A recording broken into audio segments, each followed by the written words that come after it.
السلام علیکم، میں ہوں تہمینہ شیخ۔ ملتان کے علاقے گارڈن ٹاؤن میں قائد اعظم چوک میں ایک مارکیٹ ہے۔ 31 اگست کو پوری مارکیٹ میں بدبو پھیل گئی ہے، اسمیل آ رہی ہے۔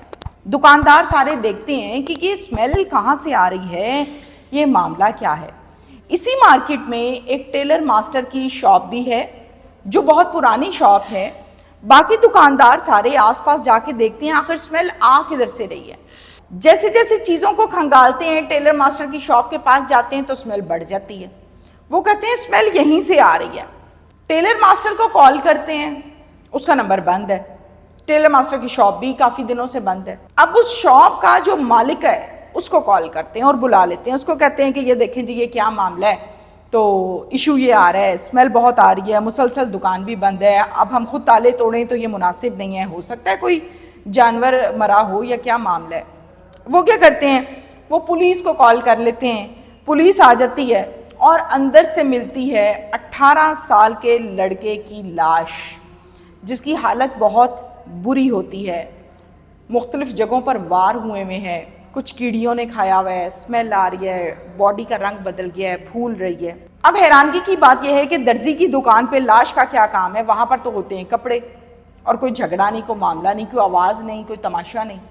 تو یہ ایک سنسنی خیز سی کہانی مجھے بھی لگی جب میں نے سنا، اور پھر میں نے اپنے ذرائع سے جب اس کو کنفرم کیا تو ڈیٹیلز لیں کہ آپ لوگوں کے ساتھ شیئر کرتی ہوں۔ ڈیٹیلز اس کی کچھ اس طرح سے ہے کہ گارڈن ٹاؤن ملتان کی رہائشی ایک فیملی ہے جن کے سربراہ کا نام ہے احسان کریم۔ یہ گھر کے سربراہ ہیں۔ احسان کریم کے 2 بیٹے ہیں۔ بڑے بیٹے کا نام ہے احمد احسان، 18 سال عمر۔ دوسرے بیٹے کا نام ہے آحد احسان، 16 سال عمر۔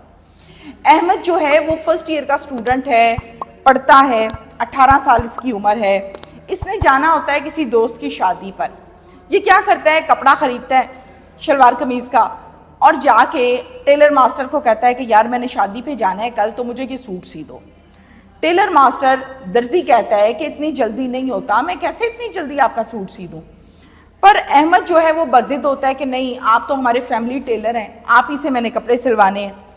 اب یہ جو درزی ہے اس کا نام ہے ارشد۔ ارشد جو ہے یہ ان کا فیملی ٹیلر ہے، پوری فیملی کے کپڑے ارشد کے پاس سے ہی سلتے ہیں۔ ہوتا کیا ہے، قائد اعظم چوک پر یہ شاپ ہے۔ بحث مباحثے کے بعد، ناپ لینے کے بعد ارشد رکھ لیتا ہے، احمد چلا جاتا ہے واپس سوٹ دے کے۔ اگلے دن جب احمد واپس آتا ہے سوٹ لینے کے لیے، یہ بات ہے 29 اگست کی، شام 5 بجے کپڑے لینے کے لیے جاتا ہے درزی کے پاس۔ درزی کہتا ہے تمہارا سوٹ سل گیا، بڑا خوش ہوتا ہے، سوٹ لیتا ہے، واپس گھر آتا ہے، گھر آ کے ٹرائی کرتا ہے تو دیکھتا ہے کہ اس کی فٹنگ مجھے بالکل ٹھیک نہیں ہے، یہ میری مرضی کے مطابق نہیں اس نے سیا، یہ تو کپڑے بہت اچھا سیتے ہیں، تو یہ اس نے سوٹ کی بربادی کیوں کی ہے۔ واپس دکان پہ جاتا ہے ارشد درزی کے پاس، جا کے کہتا ہے کہ تم نے میرے سوٹ خراب کر دیا، تم نے جان کے کیا ہے، یہ ہے وہ ہے، آپس میں ان کی بحث شروع ہو جاتی۔ ٹیلر ماسٹر ارشد کہتا ہے کہ یار اتنے ٹائم میں ایسے ہی کام ہوتا ہے، میں نے کوشش کی تھی، اب میں اس سے آگے کیا کر سکتا ہوں، اگر تمہیں لگتا ہے کہ یہ ٹھیک نہیں ہے تم چھوڑ جاؤ، میں ٹھیک کر دوں گا۔ پر احمد کہتا ہے میں نے تو شادی پہ جانا تھا، اب میرے پاس تو ٹائم ہی نہیں ہے، تو یہ کیا طریقہ کار ہے، تم نے یہ سارا خراب کر دیا ہے۔ اب یہ ان کا آپس میں بحث ہونے لگتی ہے، ساتھ والا دکاندار آ جاتا ہے، اتنی اونچی اونچی یہ آپس میں لڑ رہے ہوتے ہیں کہ یہ بحث گالم گلوچ میں تبدیل ہو جاتی ہے، پھر ایک دوسرے سے جھگڑا کرنے لگتے ہیں، پھر ایک دوسرے سے ہاتھا پائی ہو جاتے ہیں، تو ساتھ والا دکاندار ان کو چھڑوا کے واپس چلا جاتا ہے وہاں سے۔ جب وہ واپس چلا جاتا ہے تو جو احمد ہے وہ باز نہیں آتا، وہ کہتا ہے میں شادی میں جاؤں تو جاؤں کیسے، اور ارشد کہتا ہے میرے پاس ٹائم نہیں ہے، تو میں کپڑے کیسے سیوں اتنے شارٹ ٹائم میں۔ ارشد کو بہت غصہ آتا ہے۔ ارشد کی شاپ چونکہ ٹیلر کی شاپ ہے، آپ کو پتہ ہے وہاں پر لوہے کے سکیل بھی ہوتے ہیں، وہاں کینچیاں بھی ہوتی ہیں چھوٹی بڑی۔ ارشد کیا کرتا ہے، اپنی کینچی اٹھاتا ہے اور اٹھا کے زور سے گلے پر وار کر دیتا ہے احمد کے۔ احمد نیچے گر جاتا ہے، پہلے ہی وار میں کینچی اتنی زور سے اس کے گلے پر لگتی ہے۔ جیسے ہی وہ نیچے گرتا ہے، ارشد درزی فوراً دکان کا شٹر نیچے کرتا ہے کہ کسی کو نظر نہ آ جائے کہ یہ تو نیچے گر گیا۔ جب وہ دکان کا شٹر نیچے کرتا ہے، اسی دوران جو احمد ہے اس کی سانسیں چلنا بند ہو جاتی ہیں اور اس کی ڈیتھ ہو جاتی ہے، کینچی اتنی زور سے اس کے گلے پر لگی ہے۔ اب ارشد درزی بڑا پریشان کھڑا ہے کہ میں اب اس ڈیڈ باڈی کا کیا کروں، اس کو تھیلے میں ڈال کے باہر لے کے جاؤں تو لوگ دیکھ لیں گے، ویسے لے کے جاؤں گا تو بھی لوگ دیکھ لیں گے، میں کروں کیا، یہ تو بھری ہوئی مارکیٹ ہے اور ساری دکانیں کھلی نہیں ہیں۔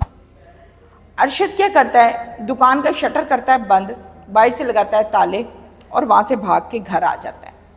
گھر آ کے اپنی فیملی کو لیتا ہے اور فیملی کو بتاتا کچھ نہیں ہے، لے کر بھاگ جاتا ہے وہاں سے فیملی کو۔ کافی دنوں سے گھر سے یہ بھاگا ہوا ہے، دکان اس کی کو تالا لگا ہوا ہے اور حالات و واقعات آپ کے سامنے ہیں۔ 31 اگست اگلے دن سے جب سمیل کا آغاز ہوتا ہے، ڈے بائی ڈے سمیل میں اضافہ ہوتا ہے، تیزی ہوتی ہے، سمیل تیز ہوتی جاتی ہے، بدبو، تو دکاندار اکٹھے ہوتے ہیں، جیسے کہ میں نے آپ کو اس ویلاگ کے آغاز میں بتایا۔ جب دکاندار اکٹھے ہوتے ہیں، پوچھتے ہیں اسمیل کہاں سے آ رہی ہے، تماشا لگتا ہے، پولیس کو کال کی جاتی ہے، مالک مکان کو کال کی جاتی ہے، پولیس آ جاتی ہے، آ کے دکان کے تالے توڑتی ہے، شٹر اوپر اٹھاتی ہے، تو اندر سے نکلتی ہے 18 سالہ لڑکا احمد، اس کی لاش۔ جو ڈیڈ باڈی ہے وہ بہت ہی خراب حالت میں ہے، پھولی ہوئی ہے، اسمیل آ رہی ہے، کیڑے مکوڑے وہاں سے آس پاس جو کیڑیاں تھیں وہ اس کو کھا رہی ہیں اور بہت برا حال ہے۔ ظاہر ہے وہ کینچی بھی لگی ہوئی ہے تو اس کی بلیڈنگ بھی بہت زیادہ ہے۔ اب جب یہ سب دیکھتے ہیں لوگ تو بڑے حیران پریشان ہوتے ہیں کہ یہ تو ہمارے ہاں یہاں پہ 2-3 دن پہلے جھگڑا ہوا تھا ان دونوں کا کپڑوں کے اوپر، شاید یہی معاملہ ہوگا کہ اس کو ارشد نے مار دیا اور ارشد کی دکان بھی بند ہے، سب کو وقوعہ سمجھ آ جاتا ہے۔ پولیس فوراً سے ایک FIR لانچ کرتی ہے جس کے مدعی بنتے ہیں احسان کریم، جو کہ احمد کے والد صاحب ہیں۔ یہ پولیس اسٹیشن ہے جناب کتب پور، ملتان کا یہ پولیس اسٹیشن ہے۔ اب پولیس جو ہے وہ FIR درج کر کے گھر چلی جاتی ہے، اپنے PS چلے جاتی ہے اور PS جا کے شاید یہ بھول جاتی ہے کہ ہم نے کسی لڑکے کی ڈیڈ باڈی بھی اٹھائی تھی قائد اعظم چوک ملتان سے۔ 1 مہینہ اس وقوعہ کو گزرے ہو چکا یا شاید 1 آدھ دن اور اوپر، لیکن اب تک پولیس نے ملزم کو اریسٹ نہیں کیا۔ یہ ملزم اب بھی فرار ہے، اس کے گھر پر بھی تالے ہیں، اس کی دکان پر بھی تالے لگے ہوئے ہیں اور یہ بھاگا ہوا ہے، مفرور ہے۔ حیرانگی کی بات یہ ہے کہ یہ ملزم کوئی 30 مار خان نہیں ہے، یہ ملزم کوئی عادی کرمنل نہیں ہے جس نے سیریز میں قتل کیے ہوئے، یہ ایک عام ٹیلر ہے، اس کو ٹریس کرنا بہت آسان ہے، اس کی لوکیشنز لے سکتے ہیں، نمبر بند ہے تو بھی آپ پتہ لگ سکتا ہے آپ کو کہ واٹس ایپ کہاں پہ آن ہوا، آپ کے پاس اختیارات ہیں، آپ اس کے فیملی ممبر سے پتہ کر سکتے ہیں، آپ اس کے جاننے والوں سے ہیومن انٹیلیجنس بیسڈ پر رابطہ کر کے پتہ کر سکتے ہیں کہ کہاں گیا ہوگا، کون رابطے میں ہے، معاملہ کیا ہے، اگر آپ کرنا چاہیں تو۔ مگر اس ٹائم آپ کی پریورٹیز قاتلوں کو پکڑنا نہیں ہے، کچھ اور بنی ہوئی ہیں جو سب جانتے ہیں۔ اب میسج یہ ہے کہ یہ جو قتل ہوا ہے یہ عدم برداشت کی وجہ سے ہوا ہے۔